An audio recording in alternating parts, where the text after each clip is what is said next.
আল্লাহ এই আমানত, এই এত বড় নিয়ামতের মতো বিষয় মানুষকে দান করেছেন। আর আল্লাহ তাআলা এই নিয়ামত দান করে এই আমানত দিয়ে রব্বুল আলামিন বলছেন, এই আমানত পাওয়ার পরে অনেকেই এই আমানতের খেয়ানত করবে, জুলুম করবে। আল্লাহ এদেরকে দুইটা গালি দিলেন। কয়টা গালি দিলেন? দুইটা। এত বড় আমানত পাওয়ার পরে, এত বড় নিয়ামত পাওয়ার পরে কিছু মানুষ ইন্নাহু কানা যালুমান জাহুলা, যারা এই আমানতের খেয়ানত করবে, জুলুম করবে, এই আমানতের পরিপূর্ণ হক আদায় করবে না, এদেরকে আল্লাহ বলছেন এরা জালেম, এরা জাহেল, এরা মূর্খ। কারণ এদেরকে এত দামি একটা জিনিস দিলাম, এই মূর্খেল দল এত দামি জিনিসটা চিনল না। বলেছেন কি? আল্লাহ বলছেন, ইন্না আরাদনাল আমানাতা আলাস সামাওয়াতি ওয়াল আরদি ওয়াল জিবাল فأبين أن يحملنها وأشفقن منها وحملها الإنسان। এই আমানত আমি আসমানকে দিতে চাইছিলাম, আসমান অস্বীকার করলো। এই আমানত আমি জমিনকে দিতে চাইছিলাম, জমিন অস্বীকার করলো। পাহাড়কে দিতে চাইলাম, পাহাড় অস্বীকার করলো।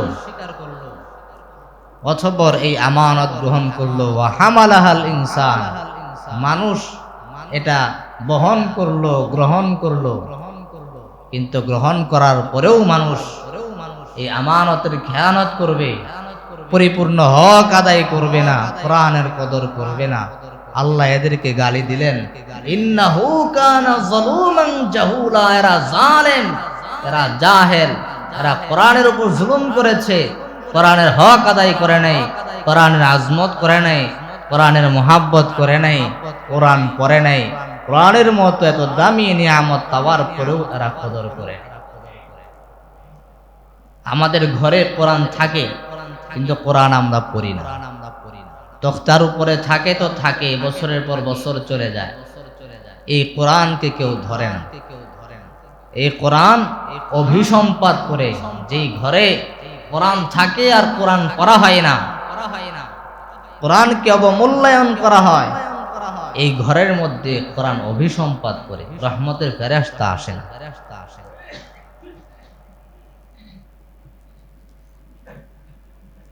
এই জন্য কোরআনের আজমতের দরকার আছে না নাই? অনেক বড় নিয়ামত আল্লাহ আমাদেরকে দান করেছেন। দুনিয়াতে যত কিতাব আল্লাহ তাআলা নাজিল করেছেন, যত কিতাব দিয়েছেন, যত সহিফা দিয়েছেন, সবগুলোই ছিল কিতাবুল্লাহ, আল্লাহর কিতাব। আর আমাদেরকে আল্লাহ তাআলা যেই কিতাব দিয়েছেন, এটা শুধুই কিতাব না, এটা কালামুল্লাহ, এটা আল্লাহর কথা। কোন বান্দা যদি চায় দিনের আলোতে সে আল্লাহর সঙ্গে কথা বলবে, রাতের অন্ধকারে আল্লাহর সঙ্গে কথা বলবে, একাকী আল্লাহর সঙ্গে কথা বলবে, সবাইকে নিয়ে আল্লাহর সঙ্গে কথা বলবে, তার তুর পাহাড়ে যাওয়ার দরকার নেই।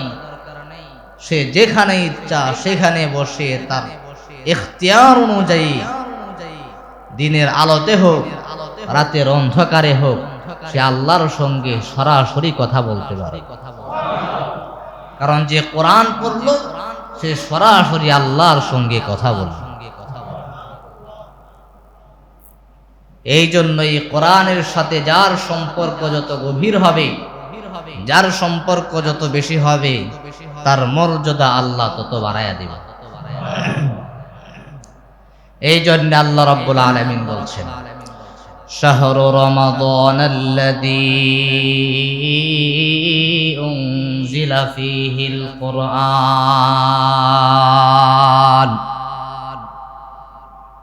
রব্বুল আলামিন ডাক দিয়া বলে, শাহরু রমাদানাল্লাযী উনজিলা ফীহিল কুরআন।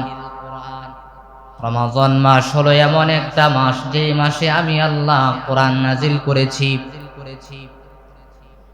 এই কোরআনের সাথে সম্পর্ক মাসের হয়েছে, এই জন্য মাস বাকি 11টি মাসের চাইতে আল্লাহর কাছে দামি হয়ে গেছে। এই কোরআনের সাথে যদি সম্পর্ক কোনো ফেরেশতার হয়েছে, ফেরেশতা সমস্ত ফেরেশতার চাইতে দামি হয়ে গেছে। এই কোরআনের সাথে সম্পর্ক কোনো নবীর হয়েছে, সমস্ত নবী রাসূলদের থেকে তার দাম আল্লাহর কাছে বেড়ে গেছে। এই কোরআনের সাথে সম্পর্ক কোনো রাত্রির হয়েছে, সমস্ত রাত্রির চাইতে আল্লাহর কাছে ওই রাত্রির দাম বেড়ে গেছে। এই জন্য রব্বুল আলামিন বলছেন শাহরু রমাদান আল্লাযী উনজিলা ফীহিল কুরআন। এই রমজান মাস হলো এমন মাস যে মাসে আমি আল্লাহ কোরআন নাজিল করেছি। এই কোরআন নাজিলের সাথে সম্পর্ক হওয়ার কারণে এই রমজান মাস আল্লাহর কাছে দামি হয়ে গেছে। দুনিয়াতে কত রাত্রি আসে, দুনিয়াতে কত রজনী আসে, পহেলা বৈশাখ আসে, বছরের প্রথম রাত্রি আসে, শবে বরাত আসে, শবে কদর আসে, কত রাত্রি আমরা অতিবাহিত করি। কিন্তু আল্লাহর দেওয়া যত রাত্রি আছে সব চাইতে শ্রেষ্ঠ রাত্রি হলো লাইলাতুল কদর। এই জন্য আল্লাহর কাছে শ্রেষ্ঠ এই রাত্রি, কারণ এই রাত্রিতে আমার আল্লাহ কোরআন নাজিল করেছেন। রব্বুল আলামিন বলছেন ইন্না আনজালনাহু ফি লাইলাতিল কদর ওয়া মা আদরাকা মা লাইলাতুল কদর লাইলাতুল কদরি খায়রুম মিন আলফি শাহর। রব্বুল আলামিন জানায়া দিলেন আমি আল্লাহ কোরআন নাজিল করেছি লাইলাতুল কদরে, কদরের রজনীতে আমি আল্লাহ কোরআন নাজিল করলাম। এবার রব্বুল আলামিন আবার প্রশ্ন করে ডাক দেয়া বলে ও আমার বান্দারা শুনো, লাইলাতুল কদর কি জিনিস জানো? লাইলাতুল কদর হলো এমন একটা রজনী, লাইলাতুল কদরি খায়রুম মিন আলফি শাহর। এটা এমন একটা রজনী 1000 মাস ইবাদত করলে যে সওয়াব, 1000 মাসের চাইতেও আমার আল্লাহ লাইলাতুল কদরের দাম বাড়িয়ে দিলেন। লাইলাতুল কদরি খায়রুম মিন আলফি শাহর, 1000 মাসের চাইতেও শ্রেষ্ঠ হয়ে গেল একটা রাত্রি। কি জন্য দামি হইল, কি জন্য শ্রেষ্ঠ হইল, আমার আল্লাহ জানায়া দিলেন ইন্না আনজালনাহু ফি লাইলাতিল কদর। কারণ এই কদরের রাত্রিতে আমি আল্লাহ কোরআন নাজিল করেছি। কোরআন নাজিলের সাথে সম্পর্ক রাত্রি হয়েছে, এই জন্য আমি আল্লাহ এই রাত্রির দাম বাড়ায়া দিছি। আমি আল্লাহ যত রাত্রি দিলাম সমস্ত রাত্রির চাইতে লাইলাতুল কদরের দাম বেড়ে গেছে। এই কোরআনের সাথে সম্পর্ক হয়েছে ফেরেশতা। আল্লাহর অসংখ্য অগণিত ফেরেশতা আছে, সমস্ত ফেরেশতারা শ্রেষ্ঠত্ব পাই নাই, মর্যাদা পাই নাই। এই কোরআনের সাথে সম্পর্ক হয়েছে হযরতে জিবরাইল আমিন, নাযালা বিহির রূহুল আমিন। কারণ হযরতে জিবরাইল আমিনের মধ্য দিয়ে আমার আল্লাহ কোরআন নাজিল করেছেন। রব্বুল আলামিন ডাক দেয়া বলে এই কোরআনের সাথে সম্পর্ক ফেরেশতা জিবরাইলের হওয়ার কারণে আল্লাহর অসংখ্য অগণিত ফেরেশতাদের মধ্য থেকে আমি আল্লাহ জিবরাইলকে শ্রেষ্ঠত্ব দান করে দিলাম। রব্বুল আলামিন কত নবী রাসূল পয়গম্বর দুনিয়াতে প্রেরণ করলেন। আমার আল্লাহ জানা দিলেন ও দুনিয়ার মানব মণ্ডলী শুনো, 1,24,000 মতান্তরে 2,24,000 পয়গম্বর নবী রাসূল আমি আল্লাহ দুনিয়াতে প্রেরণ করলাম। সমস্ত নবী রাসূলদের মধ্য থেকে আমি আল্লাহর কাছে শ্রেষ্ঠ হলো মর্যাদাশীল পয়গম্বর হলো আল্লাহর হাবিব মুহাম্মাদুর রাসূলুল্লাহ সাল্লাল্লাহু আলাইহি ওয়াসাল্লাম। আল্লাহর হাবিবের দাম কেন বেড়ে গেল? কারণ পয়গম্বরের উপর কোরআন নাযিল করা হয়েছে ইন্নাহু লাকাউলু রাসূলিন কারীম। ওমা ইয়ানতিকু আনিল হাওয়া ইন হুয়া ইল্লা ওয়াহয়ুন ইউহা আল্লামাহু শাদীদুল কুওয়া। আমার আল্লাহ পয়গম্বরের উপর কোরআন নাজিল করলেন।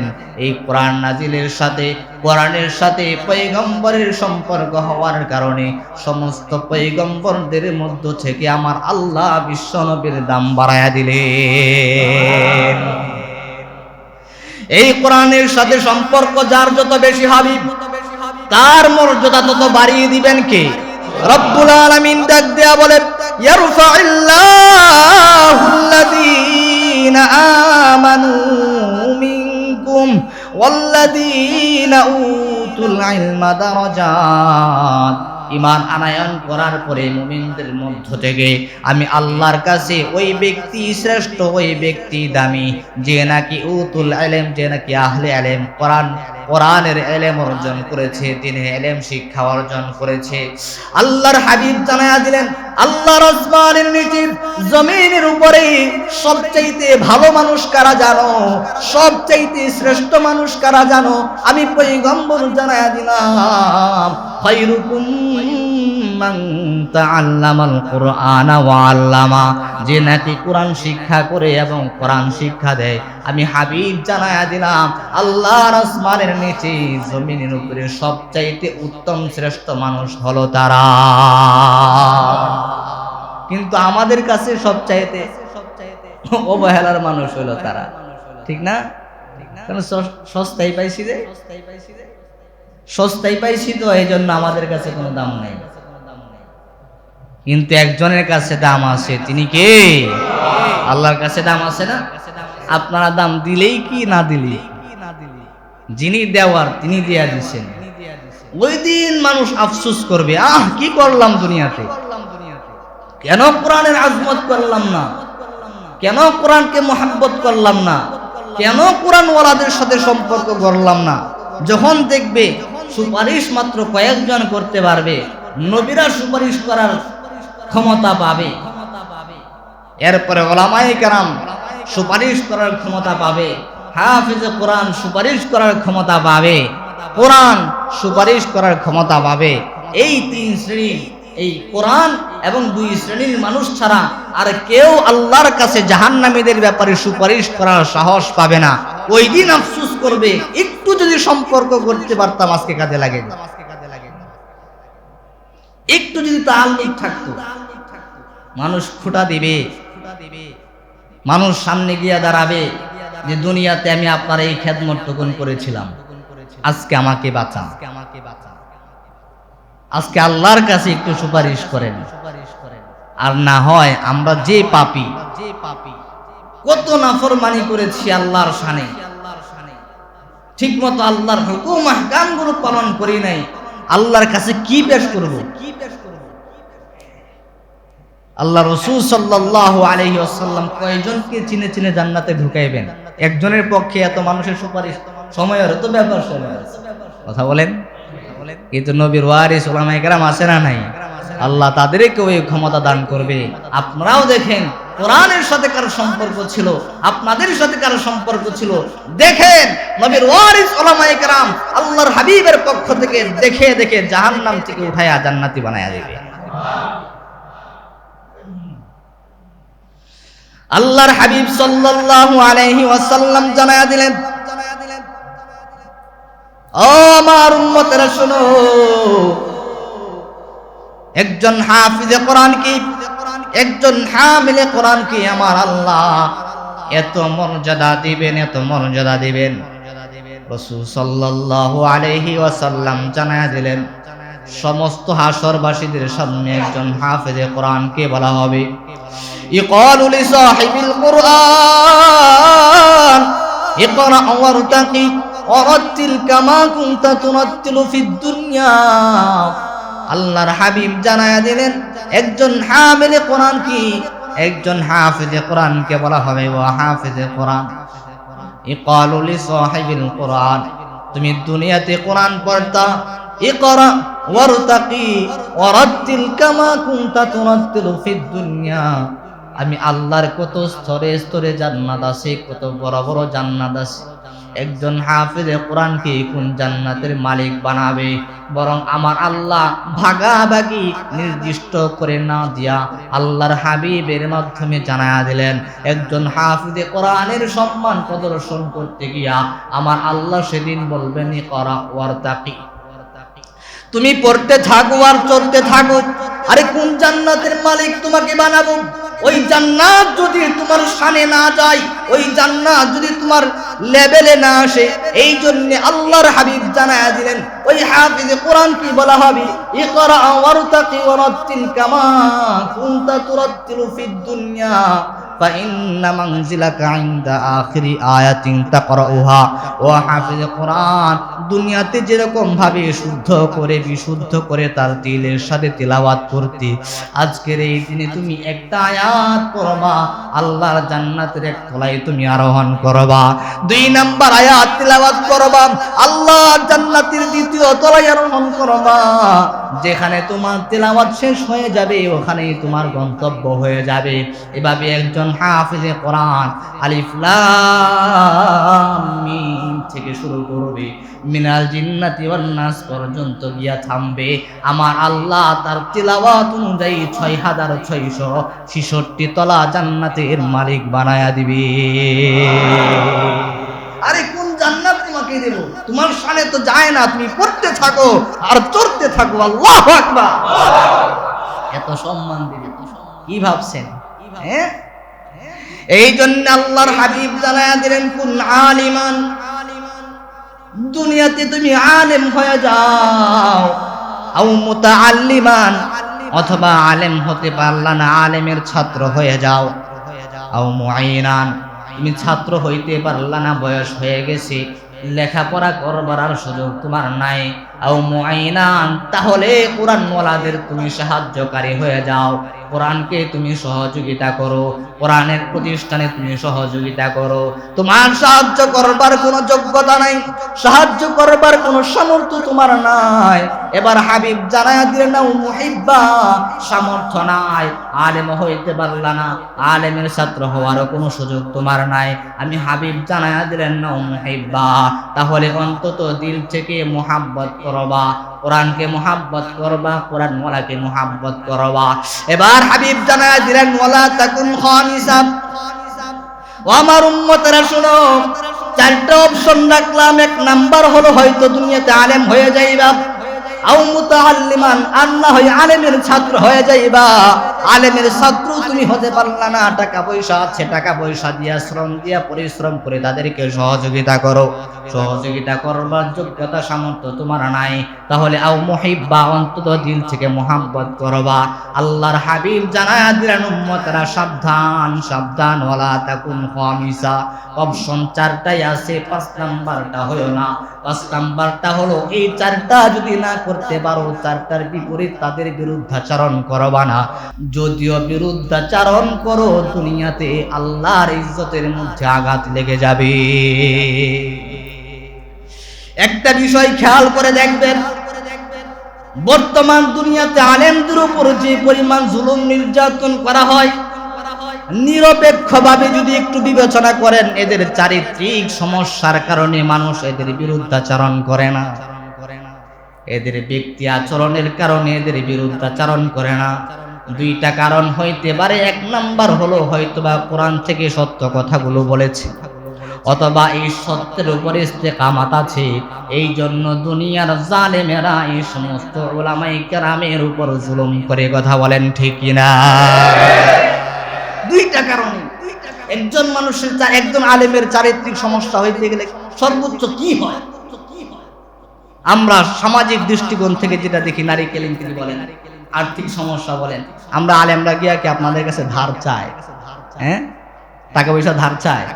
হ্যাঁ হ্যাঁ, মাঝে মধ্যে শয়তানের ধোঁকায় পড়ে অনেকের এরকম কিছু চলে আসে, নারী সংক্রান্ত কোনো বিষয়। যেহেতু পুরুষ, সমস্যা তো সবারই থাকতে পারে, তুলনামূলক আলেমদের কম না বেশি? কম না? আওয়ামদের মধ্যে এটা বেশি না? কিন্তু আওয়ামদের গুলো নজরে আসে না, ওইগুলা মিডিয়াওয়ালারা বেশি ফোকাস করে, যার কারণে আমাদের কাছে খারাপ ভাবে তারা উপস্থাপন করতে যায়।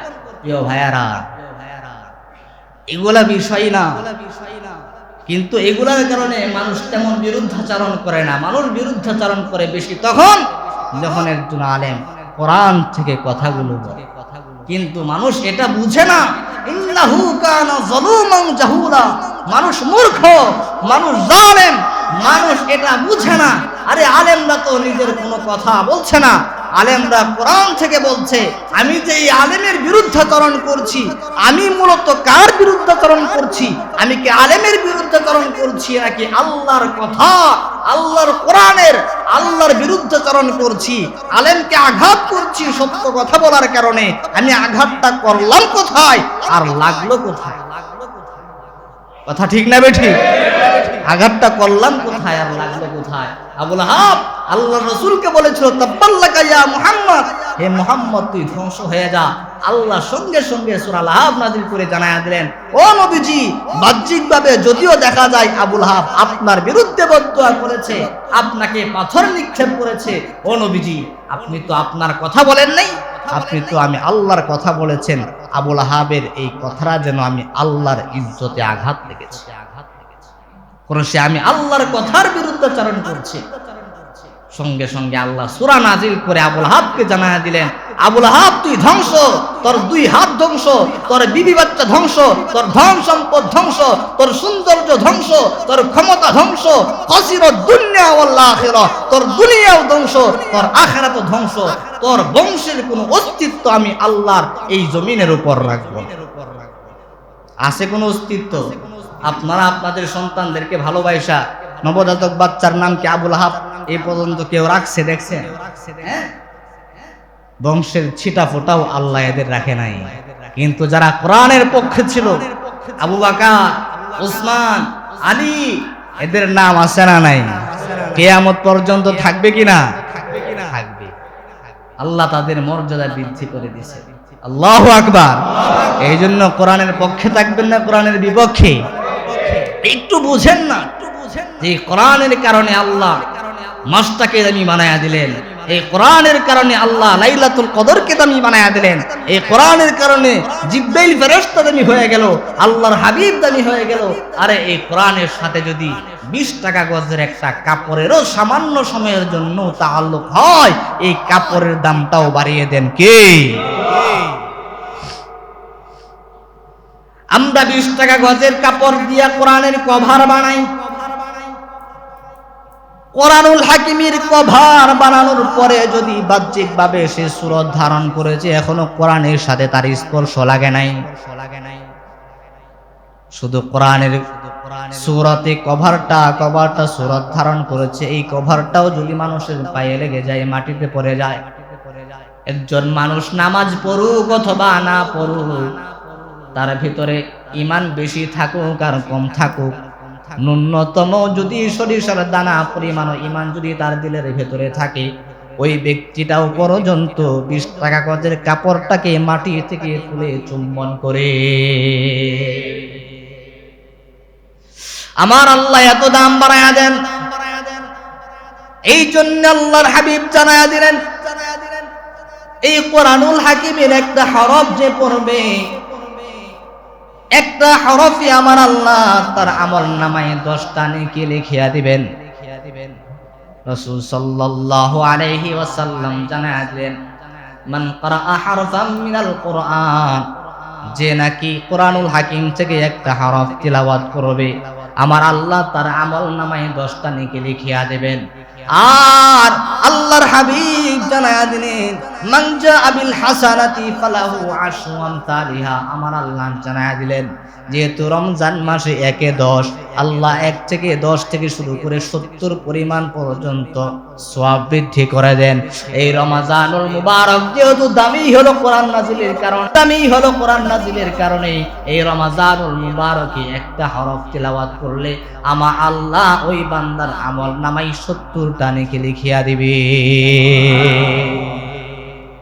এই জন্য নফল ইবাদতের মধ্য থেকে রাসূল সাল্লাল্লাহু আলাইহি ওয়াসাল্লাম জানায় দিলেন, সবচেয়ে শ্রেষ্ঠ ইবাদত হলো কোরআন তিলাওয়াত করা। আফদালুল ইবাদাতি তিলাওয়াতুল কোরআন, সবচেয়ে শ্রেষ্ঠ ইবাদত হলো তিলাওয়াতুল কোরআন। এই রমজানুল মুবারকে বেশি বেশি কোরআন তেলাওয়াত করবেন, যত বেশি সম্ভব কোরআন তেলাওয়াত করবেন। কোরআন পড়তে পারেন না তো কি হয়েছে, যে কোরআন পড়তে পারে তার পাশে গিয়ে বসে থাকবেন, ভাই আপনি কোরআন তেলাওয়াত করেন, আমি কোরআন তেলাওয়াত শুনবো। এটা তো এমন একটা কোরআন যেটা পড়লে সওয়াব, যেটা শুনলে সওয়াব, যেটা ধরলে সওয়াব, যেটা দেখলে সওয়াব, যেটা মুহাব্বত করলেও আমার আল্লাহ মুহূর্তের মধ্যে কবর জান্নাতের টুকরা বানায়া দেয়। এমন এক কোরআন পেয়েছি, এমন এক কোরআন আমরা পেয়েছি, কিন্তু কোরআনকে গুরুত্ব দেই না, কোরআনওয়ালাকে আমরা গুরুত্ব দেই না, কোরআনওয়ালাকে আমরা দাবিয়ে রাখতে চাই এরা যেন কোনোভাবে সমাজের উপর মাথা ছাড়া দিয়ে উঠতে না পারে। কথা বলেন ঠিক কিনা? আমরা কোনোভাবে কোরআনওয়ালাদের মঙ্গল চাই না।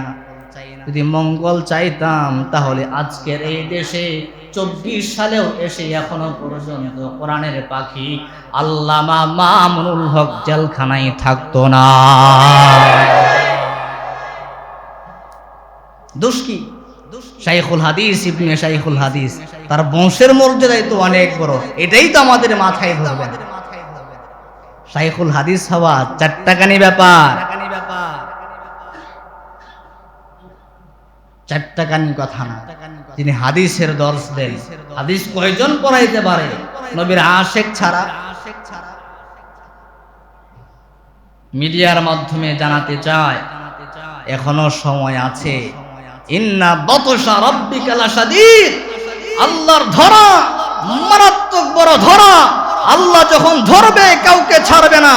এখনো সময় আছে, কোরআনকে মুহাব্বত করে কারাবন্দী উলামায়ে কেরামকে মুক্তি করে দিন। আমরা চাই কি চাই না? আল্লাহ এই রমজানুল মুবারকের ভিতরেই সমস্ত উলামায়ে কেরামকে মুক্তির ফয়সালা করুন। সকলে বলি আমিন। আমরা আশ্বাস পাচ্ছি, আপনারা দোয়া করতে থাকেন, অচিরেই হয়তো বা আমরা কোনো সুসংবাদ পাবো। দোয়া করতে পারবো না ইনশাআল্লাহ? আল্লাহ তাআলা কবুল করুন। সকলে বলে আমিন। প্রিয় ভাইয়ারা, কোরআনকে মুহাব্বত করবেন তো ইনশাআল্লাহ? কোরআনের পক্ষে থাকবেন তো ইনশাআল্লাহ? আরে হযরত ইমাম আসিম রাহমাতুল্লাহি আলাইহি এত পরিমাণ কোরআন তিলাওয়াত করতেন, এত পরিমাণ কোরআন তেলাওয়াত করতেন, একদিন কোরআন তিলাওয়াত করতে করতে তিনি ঘুমায় গেছেন। এত বেশি কোরআন তেলাওয়াত করতেন, উঠতে বসতে, দাঁড়ায়া বসে শুয়ে সব সময় কোরআন তেলাওয়াত করতেন।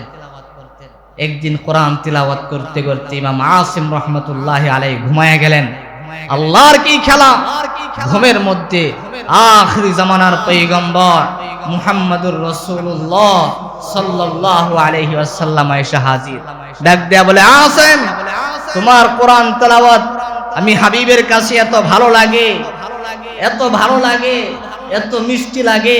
ও আসিম, তুমি যখন কোরআন তেলাওয়াত করো আমি পয়গম্বর রওজা মুবারকে শুয়া শুয়া তোমার কোরআন তেলাওয়াত শুনি। আল্লাহর হাবিব সাল্লাল্লাহু আলাইহি ওয়াসাল্লাম ইমাম আসিম রাহমাতুল্লাহি আলাইহির ব্যাপারে কিতাবের মধ্যে লেখা হয়, ইমাম আসিম রাহমাতুল্লাহি আলাইহি যখন কোরআন তেলাওয়াত করতেন, কোরআন তেলাওয়াতের সময় তার জবান থেকে মিশক আম্বরের মতো সুঘ্রাণ বের হতো। যখনই কোরআন তেলাওয়াত করত সাধারণ মানুষও বুঝে ফেলতো এটা কোরআন তেলাওয়াত হচ্ছে। স্বাভাবিক কথা বললে মিশক আম্বরের সুঘ্রাণ বের হয় না। হঠাৎ করে মুরিদান জিজ্ঞাসা করলো, হুজুর আপনি যখন কোরআন তেলাওয়াত করেন আপনার জবান থেকে এত মিষ্টি একটা সুঘ্রাণ বের হয়, মনোমুগ্ধ করে একটা বাতাস প্রবাহিত হয়, এটার কারণটা কি, এটার রহস্যটা কি আমাদেরকে বলেন। ইমাম আসিম রাহমাতুল্লাহি আলাইহি বলেন, আমি এত বেশি কোরআনকে ভালোবাসি, এত বেশি কোরআন তেলাওয়াত করি, একদিন কোরআন তেলাওয়াত করতে করতে ঘুমায় গেলাম। ঘুমের মধ্যে আমার হাবিব আমার সঙ্গে সাক্ষাৎ করলেন। ডাক দেয়া বলে, আসিম রে, তোর কোরআন তেলাওয়াত আমি নবীজির কাছে এত ভালো লাগে, এত মজা লাগে। ও আসিম, আমি চাই তুই বেশি বেশি কোরআন তেলাওয়াত কর। ও আসিম, আমি হাবিব তোর সাক্ষাতে চলে আসলাম, আয় আয় তোর ঠোঁটগুলো আমি বিশ্ব নবীর জবানের সঙ্গে লাগা। আমি পয়গম্বর তোর ঠোঁটের মধ্যে একটা চুম্বন করতে চাই। স্বপ্নের মধ্যে ইমাম আসিম রাহমাতুল্লাহি আলাইহি ডাক দেয়া বলে, পয়গম্বর আমার সঙ্গে সাক্ষাৎ করলেন। আমার নবীজি আমাকে বললেন, ও আসিম তোর ঠোঁটগুলো আন, আমি পয়গম্বর চুম্বন করতে চাই। আমি আমার জবানটা বিশ্বনবীর জবানের কাছে নিয়ে গেলাম। আল্লাহর হাবিব সাল্লাল্লাহু আলাইহি ওয়াসাল্লাম স্বপ্নের মধ্যে আমার ঠোঁটের মধ্যে আমাকে চুম্বন করলেন। ইমাম আসিম রাহমাতুল্লাহি আলাইহি ডাক দেয়া বলে, আমার তখন ঘুম ভেঙে গেল, সকাল হলো। এরপর থেকে যতদিন আমি কোরআন তেলাওয়াত করি, যখন কথা বলি তখন আমার মুখ থেকে শুকরান বের হয় না, কিন্তু যখনই আমি কোরআন তেলাওয়াত করি, ওই যে স্বপ্নের মধ্যে আমার রাসূল আমাকে চুম্বন করেছিলেন আর আল্লাহর হাবিবের জবানের ঘ্রাণ আমার মুখের মধ্যে লেগেছিল, এরপর থেকে দুনিয়াতে যতদিন তিনি বেঁচে ছিলেন, যতক্ষণ কোরআন তেলাওয়াত করতেন, ততক্ষণ তার জবান দিয়ে মিশকে আম্বরের সুঘ্রাণ বের হতো। এই জন্য কোরআন পড়লে সওয়াব, কোরআন ধরলে সওয়াব, কোরআন দেখলে সওয়াব, কোরআনের সাথে সম্পর্ক হলে সওয়াব, কোরআনের সাথে সম্পর্ক হলে মর্যাদা বেশি। এই জন্য প্রিয় ভাইয়ারা, কোন আলিমান আও মুতাআল্লিমান আও মুআইনান আও মুহিব্বা, এখন আর নবী আসবে না, নবুয়তের দরজায় তালা লেগে গেছে। কিয়ামত পর্যন্ত মিথ্যা নবী অনেকেই দাবি করবে, কিন্তু প্রকৃত নবী এরা না। নবী যেহেতু আর আসবে না, নবীর ওয়ারিস উলামায়ে কেরাম যারা চলে যায়, এদের শূন্যতাও কখনো পূরণ হয় না। সুতরাং এখন যারা আসে, এরাই জামানার বড় বড় আলেম, এরাই জামানার খাজা মুঈনুদ্দিন চিশতি, এরাই জামানার শাহপরান, শাহজালাল, এরাই জামানার রাবিয়া বসরি, এরাই জামানার হাসান বসরি। এদেরকে কদর করতে হবে, কারণ এরাও যদি চলে যায়, এদের শূন্যতাও পূরণ হবে না। কারণ আল্লাহ যুগে যুগে ওইরকম ইমানদার পাঠায়, ওইরকম বড় বড় মুহাদ্দিস পাঠান, বড় বড় আলেম পাঠান, মানুষের ইমানের হালতের উপর নির্ভর করে। আপনি বলতে পারেন, আল্লাহ কি চাইলে আমাকে আল্লাহ রসুলের জামানায় জন্ম দিতে পারতো না? আমি যোগ্য ছিলাম না, এই জন্য আল্লাহ দেন নাই। আমি এই জামানার যোগ্য, এই জন্য আল্লাহ আমাকে এই জামানায় পাঠাইছে। এক আল্লাহর বান্দা, সাধারণ মানুষ, তার দিলে তামান্না, আমি যদি নবীর যুগে জন্ম হইতাম, নবীর খেদমত করতে করতে, নবীর প্রেমের আশিক হইতে হইতে সবচাইতে আলা মাকামে আমি চলে যাইতাম। আল্লাহ যদি আমাকে নবীর জামানায় আমাকে পাঠাইতো, তাহলে তো আমিও সাহাবী হইতে পারতাম। আমার তো আল্লাহ পাঠায় না, এই দোষটা তো আমার নেই। আল্লাহ যদি তখন পাঠাইতো, ওই আল্লাহর বান্দা রাত্রে বেলা ঘুমাইছে, ঘুমানোর পরে স্বপ্নে দেখে রাসূল সাল্লাল্লাহু আলাইহি ওয়াসাল্লাম এবং সাথে দুইজন ব্যক্তি রাস্তা দিয়ে হাঁটতেছে অথবা একটা বাহনের উপর আছে, কিন্তু পথিমধ্যেই একটা কুয়া, লম্বা একটা ফারাক, এখানে রাসূল পার হতে পারবেন না। স্বপ্নে দেখতেছেন রাসূল আসতেছে, আমি কি করব? আমি দেখতেছি তারা তো জানে না এখানে কুয়া আছে, রাসূল তো পড়ে যাবেন, তিনি আহত হবেন, কি করবে? দৌড়াদৌড়ি শুরু করছে, কোন তক্তা বা কাঠ এনে দেওয়া যায় কিনা। সে দৌড়াদৌড়ি করতে গিয়া দেখে রাসূলের সঙ্গে যে দুইজন ব্যক্তি ছিল, এরা ওই কুয়ার উপর এইভাবে শুয়ে বসছে। আল্লাহু আকবার! তখনই ঘুম ভেঙে গেছে আর বুঝে গেছে আসলেই আমি নবীর জামানায় আসার যোগ্য ছিলাম না। আমি ভাবতেছিলাম কি করব, আর ওদের কোনো ভাবনা নাই, চিন্তা নাই, সঙ্গে সঙ্গে রাসূলের জন্য কোনো কষ্ট না হয় মাটিতে শুয়ে পড়ছে। সুতরাং এখন যারা আছে এদেরকেই কদর করতে হবে, এদেরকেই কদর করতে হবে, এদেরকেই মহাব্বত করতে হবে। সাবধান, এদের বিরুদ্ধাচরণ করা যাবে না। এদের ব্যাপারে, এদের বিরুদ্ধে আমার কথা, এদের ব্যাপারে আমার সিদ্ধান্ত, এদের ব্যাপারে আমার মতামত কখনোই যেন এদের বিরুদ্ধে চলে না যায়। বাহ্যিকভাবে একটা মানুষকে আমার খারাপ লাগতেই পারে, একজন আলেম সমস্ত জনসাধারণের মন রক্ষা করা কি সম্ভব? ব্যক্তি হিসাবে তার চলাফেরায় একটু ত্রুটি থাকতে পারে। যেহেতু আমি আপনাদের ইমাম আছি, আমার সব আচরণ কি আপনাদের ভালো লাগবে? আমি মানুষ না? আমার কি রক্ত মাংস নাই? আমার রাগ গুসা নাই? ব্যক্তি আচরণ আমার মধ্যে থাকতেই পারে। এই জন্য ত্রুটি বিচ্যুতি আমি থাকবেই, যেহেতু আমি মানুষ, আমি তো আর ফেরেশতা না। যদি ফেরেশতা হইতাম কথা ছিল। এই জন্য ব্যক্তি ত্রুটির কারণে সাবধান, কোনো আলেমের বিরুদ্ধাচরণ করা যাবে না। আপনার অবস্থান থেকে যেভাবেই পারেন, যতটুকু পারেন আলেমদের পাশে থাকবেন, আলেমদের মহাব্বত করবেন। কারণ আলেমরা বর্তমান সময়ে এমন মাজলুম, এদের চোখের পানি আল্লাহর কাছে এত দাম, এদের কোনো জায়গায় দুনিয়াতে বর্তমান পৃথিবীতে তেমন মূল্যায়ন নাই। কিন্তু একদিন মূল্যায়ন করবে, তখন কোনো আলেম পাবে না। সময় সামনে এমন আসতেছে, যোগ্য ইমাম খুঁজে পাওয়া যাবে না, যোগ্য হাফেজ খুঁজে পাওয়া যাবে না। আরে কোরআনের ভিতরে তো লেখাই থাকবে না, যোগ্য হাফেজ কোথায় পাইবেন, যোগ্য আলেম কোথায় পাইবেন? মানুষ তখন কোরআন পড়তে চাইবে, কোরআন ধরবে, কোরআন খুলবে, দেখবে কালো অক্ষরগুলো আর নাই, আল্লাহ উঠে নিয়ে গেছেন, সব পৃষ্ঠা সাদা হয়ে গেছে। তখন আফসোস করবে, কোথায় যাইব? মদিনার এলেম মদিনায় চলে যাবে, আল্লাহ এলেমকে উঠায় নেবেন। তখন মানুষ চাইলেও আলেমদের সাথে সম্পর্ক করতে পারবে না, মানুষ চাইলেও তখন কোরআন পড়তে পারবে না, কারণ লিমিট ক্রস হয়ে যাবে। তখন কপাল থাপড়ানো ছাড়া আর কোনো উপায় আমাদের থাকবে না।